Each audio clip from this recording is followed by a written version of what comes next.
Hello dear students, good morning. Welcome to our Vista classes. आज हम लोग start करने वाले हैं बेटा मंडल का कार्य। इसके प्रीवियस वीडियोस में मैंने और आनुवांशिकता के बारे में बताया था, ठीक है, मंडलिज्म के बारे में बताया था, सफलता असफलता का कारण बताया था। आप देख लीजिएगा। आज का लेक्चर हमारा बहुत इम्पोर्टेंट होने वाला है क्योंकि इसमें से ऑब्जेक्टिव क्वेश्चन भी अराइज होते हैं और पूछता भी है, ठीक है। तो चलिए स्टार्ट करते हैं। हमारा जो आज का टॉपिक है वो है मेंडल के कार्य। बेटा मेंडल ने क्या किया था, दो प्रकार के कार्य दिए थे, या हम कहें कि मेंडल ने दो प्रकार के प्रयोग किए थे या एक्सपेरिमेंट किए थे। जो उनका पहला प्रयोग था उसका नाम था एकल संकर क्रॉस, और जो दूसरा प्रयोग था उसका नाम था द्विसंकर क्रॉस। आज के लेक्चर में हम एकल संकर क्रॉस पढ़ेंगे, ठीक है। आप थोड़ा सा इसकी डिफिनीशन आप समझिएगा। एकल का मतलब क्या हो सकता है और द्वि का मतलब क्या हो सकता है। एकल मतलब एक और दो का मतलब हो गया बेटा दो, ठीक है। मतलब ऐसा क्रॉस जिसमें केवल एक लक्षण की वंशागति को देखा जाए वो क्रॉस क्या कहलाएगा, एकल संकर क्रॉस। और ऐसा क्रॉस जिसमें दो लक्षणों की वंशागति को देखा जाएगा वो क्रॉस क्या कहलाएगा, आपका द्विसंकर क्रॉस। तो आज के लेक्चर में हमें पढ़ना है एकल संकर क्रॉस, ओके। एकल संकर क्रॉस इंग्लिश में से हम कहते हैं मोनोहाइब्रिड क्रॉस, ठीक है। अब सिंपली मैं बताऊं कि मान लीजिए मैं मेंडल हूं या आप मेंडल हैं, ठीक है। मैंने कोई एक्सपेरिमेंट किया और उस एक्सपेरिमेंट में मैंने दो पौधे लिए। किसके लिए, मटर के लिए। मटर के दो पौधे लिए। मान लो एक पौधा लिया मैंने, वो नर पौधा था। उस पौधे से मैंने क्या निकाल लिया, पुंकेसर निकाल लिया। पुंकेसर क्या है बेटा, नर भाग है, ठीक है। और मैंने जो उसका मादा भाग है उसके वार्तिकाग्र पर ले जाकर क्या कर दिया, क्रॉसिंग करवा दिया। अब क्रॉसिंग का मतलब क्या होता है बेटा, कि दोनों आपस में फ्यूज हुए, यानी दोनों प्लांट्स आपस में मेल और फीमेल फ्यूज हुए। आफ्टर फ्यूजन उनमें क्या हुआ कि युग्मनज बना, युग्मनज के बाद भ्रूण बना और भ्रूण के बाद एक नया पौधा बना। और उस नए पौधे से क्या हुआ, फिर से नई अगली पीढ़ी आएगी, ठीक है। वो बड़ा होगा, फिर वही उसमें प्रोसेस होगी। या हम ये बोले अपने में लें, मान लो कोई एक्स वाई जेड किसी की भी बात करते हैं, कोई एक नर होता है और एक क्या है, मादा है, ठीक है। आपस में दोनों की क्या कर दीजिए, मीटिंग करवा दी गई, ठीक है। तो बहुत सारे कैरेक्टर पाए जाते हैं भाई, आंखों का रंग है, बालों का रंग है, हम हमारी त्वचा कैसी है, हम कितने लंबे हैं, ऐसे बहुत सारे जो हम बोलते कैरेक्टर्स हैं वो हमारे अंदर पाए जाते हैं।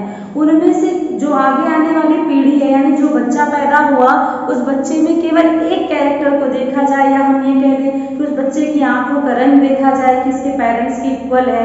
इसी तरह मेंडल ने क्या किया था, जब फ्यूजन करवाया दोनों प्लांट्स का, तो उस प्लांट में फ्यूजन के बाद उन्होंने केवल एक लक्षण लिया कि पौधा लंबा होगा या बौना होगा। मतलब जो आगे आने वाली पीढ़ी होगी उसमें कैसा कैरेक्टर होगा, सभी लक्षणों को छोड़कर एक लक्षण को देखना है, क्या कहलाया आपका, एकल संकर क्रॉस कहलाया, ठीक है। इतना समझ में आ गया क्या आपको, आगे बढ़ते हैं, ठीक। मानते हैं ये हमारा क्या है, कोई हमने नर पौधा लिया, उसका जो जीनोटाइप था बेटा जी वो कैपिटल टी था, ये लंबा था, ठीक है।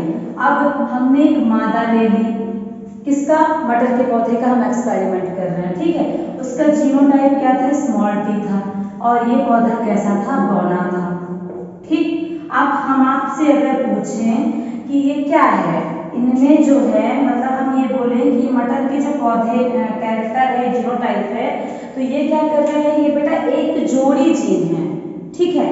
एक जोड़ी जीन है जो एक लक्षण को निर्धारित कर रहा है कि पौधा लंबा होगा या पौधा बौना होगा। अब आप पूछेंगे ये कहाँ से आया, तो मान लिया हमने कि ये क्या है, कोई शुक्राणु है, ठीक है, और ये कोई अंडाणु है, ओके। अब उस पर जो क्या है, जीन है, जो जीन है वो जीन है क्या, कैपिटल टी और कैपिटल टी, ठीक है। अब वो दोनों ने आपस में क्या किया बेटा जी, क्रॉस किया। दोनों की क्रॉस के बाद जो कैरेक्टर आया वो कैपिटल टी आ गया, मतलब पौधे क्या हो गए, लंबे हो गए। और ये हमारा युग्मनज बना। युग्मनज आकर के क्या किया, एक जब बड़ा हुआ, युग्मनज बड़ा हुआ, बड़ा होने के बाद उसने एक पादप का निर्माण किया, और पादप के निर्माण के बाद वही पौधा बड़ा बड़ा हो गया। तो उसमें जो कैरेक्टर आएगा, जो लक्षण आएगा, वो कैसा होगा, लंबा होगा। सेम है, सेम इधर भी है कि मान लो ये क्या है, एक शुक्राणु है और ये क्या है, एक अंडाणु है। ठीक है, शुक्राणु में XX कोई भी हमने कह दिया जीन पाए जा रहे हैं, उस जीन का जो जीनोटाइप होगा वो क्या होगा बेटा जी, स्मॉल टी होगा। ठीक, अब स्मॉल टी आपस में जब क्रॉस किए तो इनका जो जीनोटाइप निकल कर आया वो क्या हो गया, स्मॉल टी हो गया। सेम है, सेम ये भी युग्मनज था। अब युग्मनज क्या हुआ, बड़ा हुआ, भ्रूण बना। भ्रूण बनने के बाद उसने एक नया प्लांट तैयार किया, और वो पौधा जब बड़ा हुआ तो उसमें जो कैरेक्टर पाया गया वो क्या था, बौनापन का था। ठीक है, अब हम आपसे बोलें कि क्या ये, हम ये कह दें कि क्या ये जो है वो एक लक्षण को निर्धारित कर सकते हैं। आप बोलेंगे बिल्कुल निर्धारित कर सकते हैं। क्यों? क्योंकि ये एक जोड़ा जीन है। मैंने अपने फर्स्ट लेक्चर में आपको बताया था, एक नाम आया था एलील। एलील का मतलब क्या था कि एक जोड़ी जीन जो एक लक्षण को निर्धारित करते हैं वो क्या कहलाते हैं बेटा जी, आपके एलील कहलाते हैं। ठीक है, अब देखो मान लो इसका हमने क्या क्या कर दिया, हमें क्या करना है बेटा, लैंगिक जनन करवाना है। आपको पता है लैंगिक जनन करवाने के लिए अर्धसूत्री विभाजन की प्रोसेस होगी। अब अर्धसूत्री विभाजन में क्या होगा कि जो यहाँ पे युग्मनज बने हुए हैं, ये युग्मनज क्या हो जाएंगे, नीचे आकर के ये युग्मनज जो है वो द्विगुणित हैं, 2n स्टेज में है। जब ये नीचे क्या होंगे, युग्मक बनाएंगे, तो वो युग्मक क्या हो जाएंगे, एक साथ आएंगे या अलग अलग आएंगे, अलग अलग आएंगे। मतलब दोनों आपस में क्या हो जाएंगे, ब्रेक डाउन हो जाएंगे, और एक कैपिटल टी इधर हो जाएगा और एक कैपिटल टी आपका इधर हो जाएगा। ऐसे में इधर भी एक स्मॉल टी इधर हो गया और एक स्मॉल टी आपका इधर हो गया। ठीक है, अब अगर आपसे हम बोलें कि बेटा क्या ये अकेला जो युग्मक है, ध्यान से सुनिएगा, युग्मनज मैं इसको बोल रही हूँ और ये युग्मक है। ठीक है, तो जो युग्मनज होते हैं वो एक जोड़े पे हैं, ये देखिए, और ये जोड़ा निर्धारित करता है क्या, एक लक्षण निर्धारित करता है। और जो युग्मक हैं वो अकेले हैं, और अकेले वो एक लक्षण को निर्धारित नहीं कर सकते। जब इनका आपस में फ्यूजन होगा, ये मिलेंगे, क्रॉस करेंगे, तभी लक्षण को निर्धारित करेंगे। ठीक, अब चलिए हम आते हैं इनका क्रॉस करवाते हैं। ठीक है, तो जैसे हम ये कह दें बेटा हमें जेनेटिक्स में थोड़ा सा स्मार्टली वर्क करना है। हार्ड तो ठीक है, हार्ड वर्क तो कर ही रहे हैं, पर स्मार्ट वर्क करना हमें इसलिए जरूरत है क्योंकि जैसे मान लीजिए इसका जो जीनोटाइप था वो कैपिटल टी था, मतलब सेम था। ठीक, इधर भी क्या था, क्या स्मॉल टी था। मेंडल ने क्या बताया था, अपने जो उनकी सफलता का रीजन था उसमें उन्होंने क्या बताया था कि सबसे पहली बात ये थी कि मेंडल ने अपने प्रयोग में केवल 1 से 2 लक्षणों को चुना। दूसरा प्रयोग उन्होंने ये बताया था कि जो उन्होंने जनक लिए, यानी जो ये पेरेंट लिए, नर और मदर लिए, वो कैसे थे बेटा, समयुग्मनज थे, या कहीं ना कहीं वो क्या थे, शुद्ध थे, मतलब हाइब्रिड नहीं थे।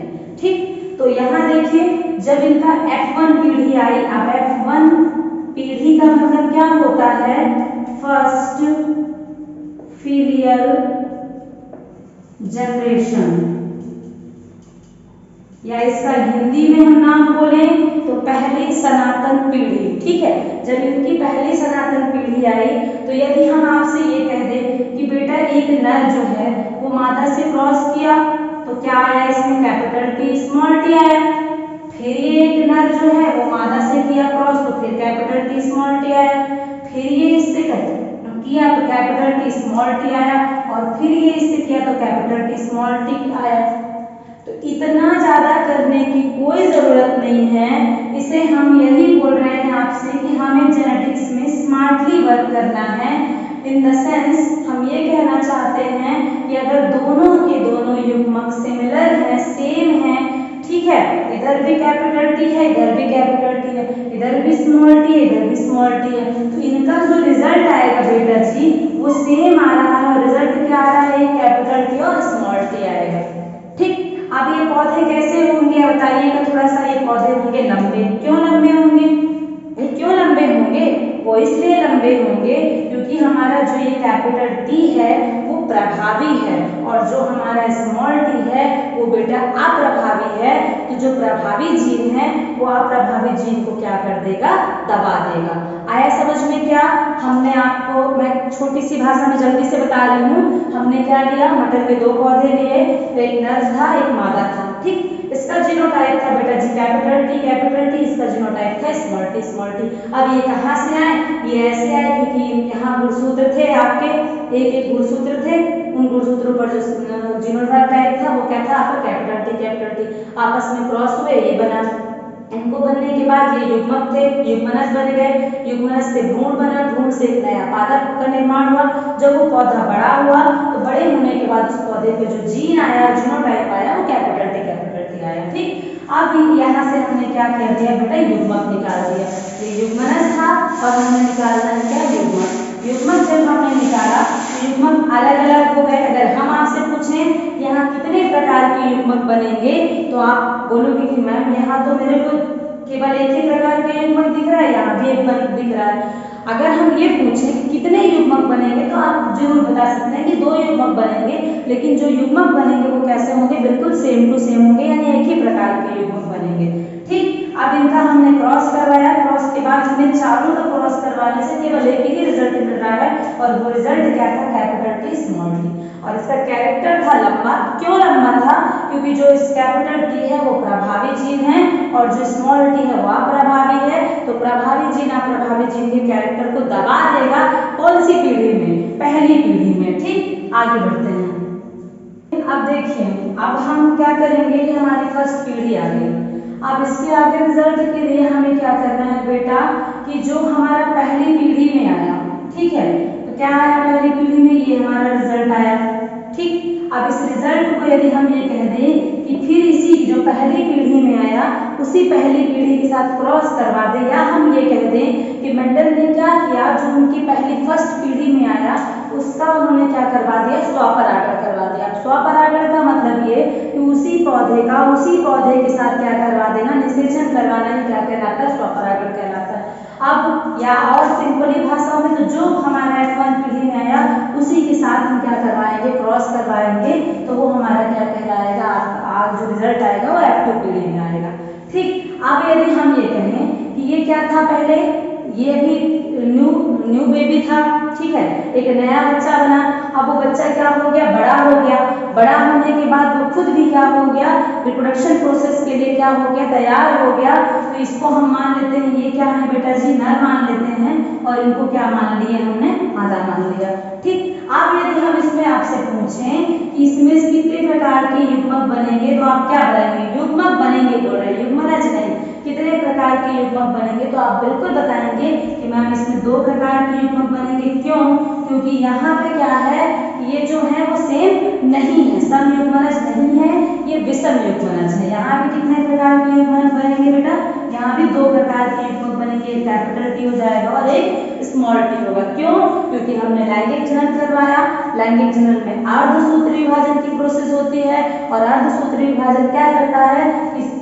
जो हमारा गुणसूत्र है उसको 20 से ब्रेक डाउन करके आधा कर देता है, ठीक। अब इसमें हम क्या करवाते हैं बेटा? क्रॉसिंग स्टार्ट करते हैं, ठीक। इस कैपिटल टी का हमने इस कैपिटल टी के साथ क्रॉस करवाया तो जो रिजल्ट आता है वो कैपिटल टी आया, ठीक। अब इसी कैपिटल टी का हमने इसी स्मॉल टी के साथ क्रॉस करवाया, मतलब ये जो नर युग्मक था उसका हमने मादा युग्मक से क्रॉस करवाया, तो जो रिजल्ट आया वो कैपिटल टी था और स्मॉल टी था। ध्यान से देखिएगा, फिर ये स्मॉल टी का हमने, जो स्मॉल टी हमारा कौन सा है? नर भाग है। इस नर भाग का हमने मादा भाग के कैपिटल टी से क्रॉस करवाया, तो जो रिजल्ट आया वो क्या था? कैपिटल टी और स्मॉल टी था। फिर इस स्मॉल टी यानी जो नर भाग था उसका मादा भाग के स्मॉल टी से हमने क्रॉस करवाया, जो रिजल्ट आता है वो स्मॉल टी आता है। अब आपको ये एक जाल जैसी संरचना दिख रही है, तो बेटा इस जाल जैसी संरचना को हटाकर, समझ तो आया होगा आपको, इसका स्क्रीनशॉट ले लीजिए। इस जाल जैसी संरचना को हटाकर एक वैज्ञानिक की हेल्प से, उन वैज्ञानिक का नाम था बेटा जी पुनिट नाम था, ठीक है। ये भी बहुत बोलता है आपसे, 12th में आपके आता है कि चेकर बोर्ड की मदद से मेंडल के एकल संकर प्रयोग को समझाइए। ठीक, अब बच्चों को अगर पता नहीं कि चेकर बोर्ड क्या है तो वो बस परेशान हो जाते हैं। तो सुनिएगा, जो पुनिट नाम के वैज्ञानिक थे, इन्होंने एक प्रयोग किया और उस प्रयोग का नाम था पुनिट स्क्वायर मेथड। ठीक, या हम इसी को और दूसरी भाषा में बोल सकते हैं चेकर बोर्ड। ये आ गया आपका चेकर बोर्ड। जो एग्जाम में क्वेश्चन पूछता है वो यही पूछता है कि मेंडल के एकल संकर प्रयोग को चेकर बोर्ड की मदद से समझाइए। ठीक है, तो चेकर बोर्ड जो हमने जार बनाया वो आपको नहीं बनाना है, उसकी जगह पे आपको क्या करना है, एक ऐसा बोर्ड जैसा बनाना है। ठीक है, अब उस बोर्ड पे आपको क्या करना है, ऐसे 3 लाइनें खींच देनी है। ठीक है, और इधर ऊपर भी आपको ऐसे 3 लाइनें खींच देनी है। ठीक, आप देखिएगा यहाँ पे हम क्या करते हैं, जो हमारा ये नर भाग है, ठीक है, इस नर भाग को हम क्या करते हैं, अनुलंबी मतलब लंबाई से रख देते हैं। ये कैपिटल टी को हमने यहाँ रख दिया और इस स्मॉल टी को हमने यहाँ रख दिया। अब जो मादा का भाग है उस मादा के भाग को हमने अनुप्रस्थीय रख दिया, मतलब इस कैपिटल टी को हमने यहाँ रख दिया और स्मॉल टी को हमने यहाँ रख दिया। यहाँ हम क्या करते हैं बेटा जी, एक चिन्ह बना देते हैं। ये हमारा मादा भाग था और ये हमारा क्या था, नर भाग था, ये हमने बना दिया। समझ रहे हो कि नहीं समझ रहे हो? बच्चे देखो गलतियां क्या करते हैं कि ऐसा बना देते हैं, ये बोर्ड बना दिया और इस बोर्ड में ऐसी लाइन बना दी, ये कैपिटल टी, ये कैपिटल टी, स्मॉल टी हो गया, यहाँ पे कैपिटल। आप किसका आप क्रॉस करवाएंगे भैया, क्या इनका इनका, तब तो आपका पूरा रिजल्ट गड़बड़ हो जाएगा ना। ऐसा नहीं बनाना आपको इसके ऊपर वाली जो जगह है, मतलब यहाँ वाली जगह आपको ब्लैंक रखनी है। नर को आपको अनुलंबी रखना है और मादा को आपको अनुप्रस्थीय रखना है। ठीक है, अब इनका आप क्रॉस करवाइए। इनका क्रॉस करवाया तो इस कैपिटल टी यानी नर वाले कैपिटल टी को मादा के कैपिटल टी से करवाया तो जो रिजल्ट आता है वो कैपिटल टी आया। फिर इसका इससे करवाया तो कैपिटल टी स्मॉल टी आया। फिर इसका इससे करवाया तो कैपिटल टी स्मॉल टी आया और इसका इससे करवाया तो स्मॉल टी आया। जो जार में आपने रिजल्ट बनाया था ना बेटा जी, वही रिजल्ट आया है आपका।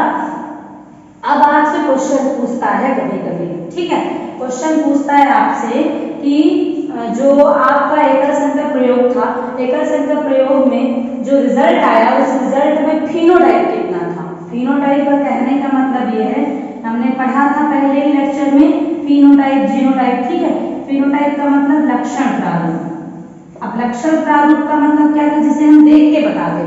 आप बता सकते हैं इनमें से कि कितने पौधे लंबे हैं, कितने लंबे हैं। ये आपको कैपिटल टी दिख रहा है, लंबा शुद्ध लंबा है, फिर ये भी लंबे हैं, ये भी लंबे हैं। मतलब कहने का मतलब जो पौधे लंबे थे, मतलब लंबे जो पौधे आए वो हमारे कितने आए, 3 आए, और जो बौने पौधे आए बेटा जी उनका रेशियो कितना था, 1। मतलब आप ये बोल सकते हो कि जो हमारा क्या था, आपका एकल संकर प्रयोग था, उसमें जो फिनोटाइप रेशियो आया वो कितना आया, 3:1। अब यदि हम बोले जीनोटाइप रेशियो निकालिए तो जीनोटाइप रेशियो के लिए आपको क्या करना पड़ेगा, देखिए जीन प्रारूप। आप बताइएगा इसमें थोड़ा सा, कैपिटल टी हमने लिख दिया, अनुपाते कैपिटल टी स्मॉल टी लिख दिया, फिर उसके बाद एक और रिजल्ट आया है स्मॉल टी आया। यही आपका रिजल्ट आया ना, एक कैपिटल टी आ रहा है, फिर कैपिटल टी स्मॉल टी आ रहा है, फिर स्मॉल टी। अब कितने कैपिटल टी आए हैं बेटा, तो एक कैपिटल टी आपको दिख रहा होगा, फिर कैपिटल टी स्मॉल टी तो 1 और 2 दिख रहे हैं आपको, और फिर स्मॉल टी आपको कितना दिख रहा है, 1 दिख रहा है। ठीक, आपसे ये पूछ सकता है कि एकल संकर प्रयोग में फिनोटाइप रेशियो कितना आया था, 3:1, 2:1, 4:1, तो आपको पता होना चाहिए कितना आया। जीनोटाइप रेशियो कितना आया था, तो 1:2:1, 1:3:1, कुछ भी दे सकता है आपको। ठीक, 9:3:1, कुछ भी दे सकता है, तो रिजल्ट आपको पता होना चाहिए। ठीक, ये तो था मेरा एकल संकर प्रयोग। अब हम नेक्स्ट लेक्चर में मिलेंगे, ठीक है बेटा। इसको आप बार बार रिवाइज करके स्क्रीनशॉट इसका ले लीजिए, बार बार रिवाइज करके देख लीजिएगा आपको, ठीक है। यदि आपको मेंडल का एकल संकर प्रयोग पूछता है, आपको इतना ही लिखना है, इसमें रिटन वर्क कुछ नहीं है, आपको यही काम करना है। यही पूछेगा कि मेंडल के एकल संकर प्रयोग को चेकर बोर्ड के माध्यम से समझाइए। ये था आपका चेकर बोर्ड और ये पूरा एकल संकर प्रयोग था। ठीक, इसको बार बार रिपीट करके सुनिएगा। जहाँ पे भी आपको दिक्कत आती है तो प्लीज़ कमेंट करके मुझे बताइएगा, ताकि अगले लेक्चर में मैं आपको और अच्छे से बता सकूँ। ठीक है, okay, thank you so much.